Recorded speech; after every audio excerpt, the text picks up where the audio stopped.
Hello बच्चों, तो कैसे हैं आप सभी लोग। वेलकम टू अड्डा 24/7। मैं हर्ष, आपका मेंटर कॉमर्स में। आज आपको बताने आया हूं बेटा कि क्या क्या सिलेबस होने वाला है आपका 2023-2024 बोर्ड्स के एग्जाम्स के लिए। कौन कौन से डिलीटेड टॉपिक्स हैं जो आपको बिल्कुल भी नहीं पढ़ने हैं और कितने मार्क्स का एक टॉपिक है। तो ये वीडियो देख के आपको आइडिया लग जाएगा कि भाई क्या क्या सिलेबस कॉमर्स के सब्जेक्ट में आने वाले हैं, क्या सिलेबस डिटेल में है, कितने मार्क्स का एक यूनिट है और क्या कुछ डिलीटेड टॉपिक्स हैं आपके। तो बच्चों, आपको अगर सिलेबस के बारे में थोड़ी बहुत भी कंफ्यूजन है और अगर आपको पूरा सिलेबस जानना है एक ही क्लास में, तो आपके लिए वीडियो बहुत ही ज्यादा इंपॉर्टेंट होने वाली है। तो बच्चों, आ जाइए फटाफट से इस वीडियो को चलते हैं और कंटिन्यू करते हैं। आज बताने वाला हूं 2023-2024 का बोर्ड्स का सिलेबस।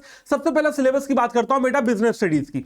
अगर मैं बिजनेस स्टडीज 2023-2024 की बात करता हूं तो चैप्टर 1 जो आपका है वो है nature and significance of management. और ये चैप्टर ऐसे चैप्टर है बेटा जो बहुत लंबे समय से बदले ही नहीं है। समझ रहे हो आप कि भाई बहुत लंबे समय से ये चैप्टर्स एज इट इज बने हुए हैं, कुछ भी डिलीटेड नहीं है, कुछ भी एड ऑन नहीं किया गया है। तो first chapter is nature and significance of management और ये आपका आता है लगभग 6 मार्क्स का। Second chapter is principle of management, जहां पे आपको हेनरी फ्यूल और एफडब्ल्यू टेलर्स के प्रिंसिपल पढ़ाए जाते हैं और टेक्निक्स पढ़ाई जाती हैं और ये चैप्टर आता है आपका 7 मार्क्स का।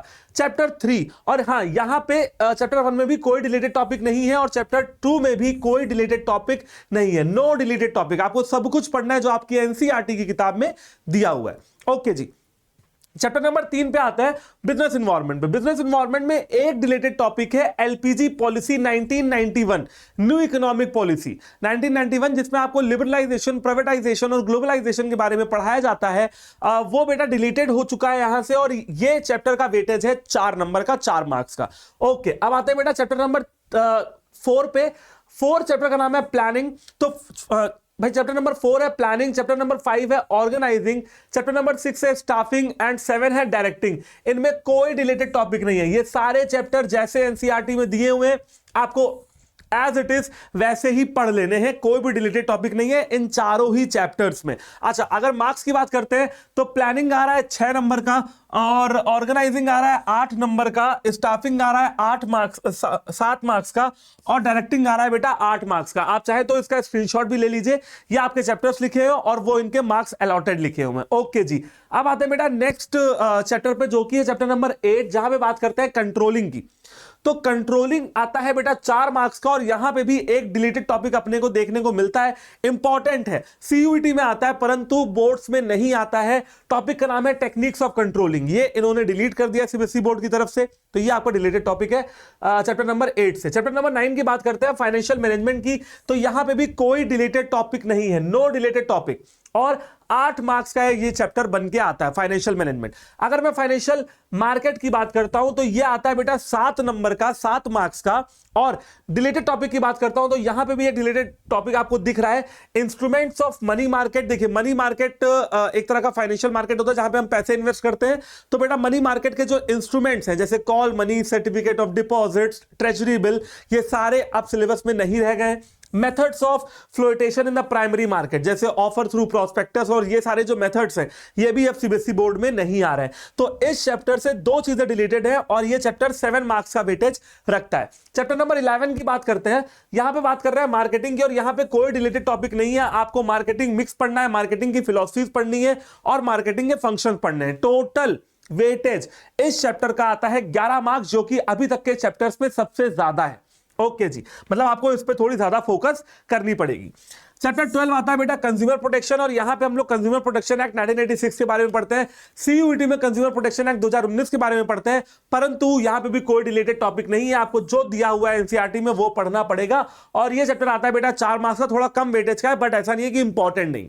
ठीक है भाई, तो ये हो गया बेटा बिजनेस स्टडीज का सिलेबस। चलिए मूव करते हैं अपने नेक्स्ट सिलेबस की ओर, जो कि होने वाला है इकोनॉमिक्स का। तो बेटा इकोनॉमिक्स में 2 पार्ट में डिवाइड कर दिया है। एक आ गया आपका मैक्रो इकोनॉमिक्स और एक आ गया आपका इंडियन इकोनॉमिक डेवलपमेंट। तो पहले बात करते हैं हम लोग मैक्रो इकोनॉमिक्स की। मैक्रो इकोनॉमिक्स में बेटा पार्ट ए कहा जा रहा है मैक्रो इकोनॉमिक्स को और इसमें कुछ यूनिट्स हैं।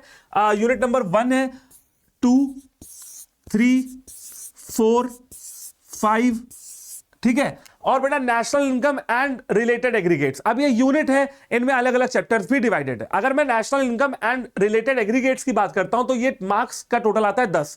अगर मैं आपसे मनी बैंकिंग की बात करता हूं तो बेटा 6 मार्क्स का आता है। Determination of income and expenditure आता है 12 मार्क्स का। Government budget and the economy आता है बेटा 6 नंबर का। बैलेंस ऑफ पेमेंट मतलब बीओपी, यहां पे कैपिटल एक्सपेंडिचर, भाई कैपिटल अकाउंट, करंट अकाउंट, इन सब चीजों के बारे में आपको पढ़ाया जाता है। और बेटा टोटल अगर आप निकालेंगे तो पार्ट ए हमारा आता है 40 नंबर का, यहां पे लिखा हुआ है ना, तो ये आ जाता है बेटा टोटल 40 नंबर का। ठीक है, तो ये हो गया आपका इकोनॉमिक्स का पार्ट ए, मैक्रो इकोनॉमिक्स का मार्क्स का बाइफर्केशन। अब आते हैं बच्चों अपने इंडियन इकोनॉमिक डेवलपमेंट पे। पार्ट बी का नाम है इंडियन इकोनॉमिक डेवलपमेंट। इसकी एक अलग से आपको किताब लेनी ही पड़ेगी। और अगर इसके मार्क्स के अलॉटमेंट की बात करता हूं तो डेवलपमेंट एक्सपीरियंस 1940 से 1990 तक और इकोनॉमिक रिफॉर्म्स 1991 के बाद जो एलपीजी पॉलिसी आई थी। और इसमें बेटा मार्क्स का वेटेज देखा जाए तो 12 नंबर का ये यूनिट रहता है। ओके, इसमें कई सारे चैप्टर है। Current challenges facing Indian economy, जो इंडियन इकोनॉमी करंट चैलेंजेस को फेस कर रही है, जैसे पॉवर्टी, अनएम्प्लॉयमेंट, इंफ्रास्ट्रक्चर से रिलेटेड इशू, वो सब आते हैं बेटा 20 नंबर के। और यहां पे ऑलमोस्ट आप मान के चलो 4 चैप्टर है। ओके जी, बात करते हैं बेटा development experience of India, a comparison with neighbour, जिसको हम लोग कहते हैं इंडिया, चाइना, पाकिस्तान।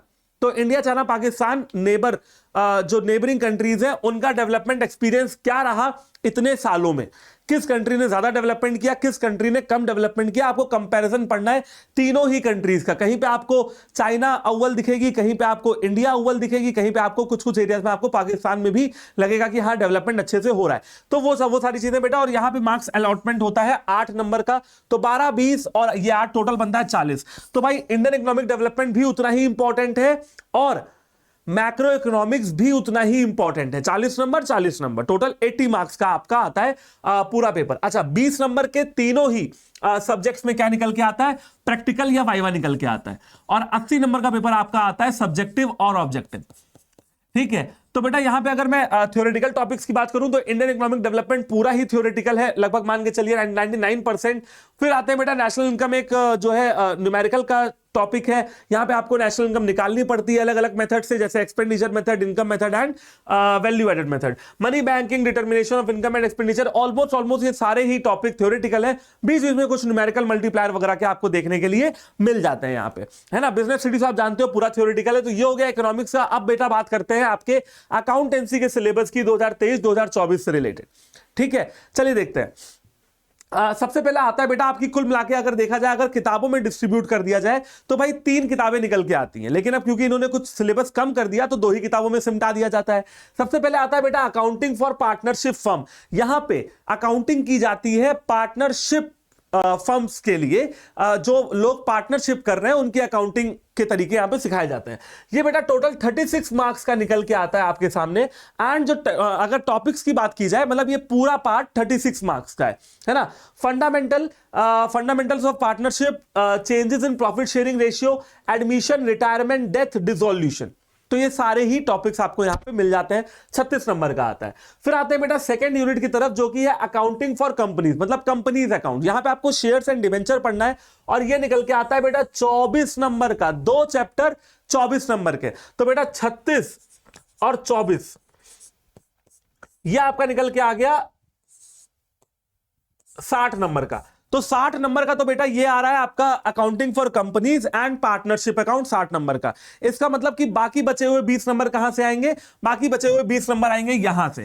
ठीक है, कैसे आएंगे जरा देख लेते हैं एक बार। तो बेटा फाइनेंशियल स्टेटमेंट का एनालिसिस आपको करवाया जाएगा 12 मार्क्स के लिए। और यहां पे आपको जो पढ़ना है वो पढ़ना है टूल्स और रेशियो। पहले इसमें कंपैरेटिव कॉमन साइज भी पढ़ाया जाता था, लेकिन अब वो भी एलिमिनेट किया जा चुका है। तो सिर्फ और सिर्फ आपको रेशियो पढ़ना है। रेशियो एक न्यूमेरिकल टॉपिक है जहां पे आपको फॉर्मूले पढ़ने होंगे, current assets, current liabilities, current ratio, liquidity ratio, solvency ratio, डेब्ट इक्विटी रेशियो, बहुत सारे रेशियोज आएंगे। और हाँ, बेशक कुछ इसमें थ्योरेटिकल पोर्शन भी आपको कवर करना पड़ेगा, जैसे बैलेंस शीट के आइटम्स वगैरह। और अब बात करते हैं बेटा एक इंडिपेंडेंट टॉपिक की, जो कि फाइनेंशियल स्टेटमेंट एनालिसिस के अंदर ही आता है, कैश फ्लो स्टेटमेंट, जो कि खुद ब खुद बहुत इंपॉर्टेंट टॉपिक निकल के आता है 8 नंबर का। तो ये आपका हो गया अकाउंट्स का सिलेबस, फाइनेंशियल स्टेटमेंट का 12 मार्क्स का और कैश फ्लो स्टेटमेंट 8 मार्क्स का। 12 और 8 कितना हो जाएगा बेटा, 20 हो जाएगा। 60 निकला यहां से, 20 निकला यहां से, टोटल 80 मार्क्स का पेपर आपका अकाउंट्स का ये भी बन चुका है। और ये तीनों ही सब्जेक्ट बेटा आपके सीयूईटी के लिए की बात की जाए उसके लिए भी इंपॉर्टेंट है, और बोर्ड्स में तो आपके मेन सब्जेक्ट है ही है। अगर आपने 12th ले लिया है और अगर आपको अपनी जो करियर है वो कॉमर्स की फील्ड में बनाना है, तो इन 3 सब्जेक्ट से पकड़ होनी चाहिए। बहुत सीधी सी बात है, इन 3 सब्जेक्ट्स पे पकड़ होनी ही चाहिए। आप आगे चल के बीकॉम करेंगे, बीकॉम ऑनर्स करेंगे, वहां पे आप इन सारे चैप्टर्स की मदद आपको मिलेगी। और एक बार बताता हूं बेटा, किसी भी अंडर ग्रेजुएट प्रोग्राम में 12th का सिलेबस हर जगह आपको देखने को मिलेगा। तो ये जो साल होने वाला है आपके लिए बहुत ज्यादा इंपॉर्टेंट होने वाला है। सिलेबस आपको डिटेल में मैंने आपको बता दिया है, एंड आपको मैंने बता दिया कि किसने मार्क्स का क्या आने वाला है, चाहे वो बिजनेस स्टडीज हो, चाहे वो इकोनॉमिक्स हो, चाहे वो अकाउंटेंसी हो। तो आई होप कि आपको ये वीडियो अच्छी लगी होगी, and thank you very much. जय हिंद।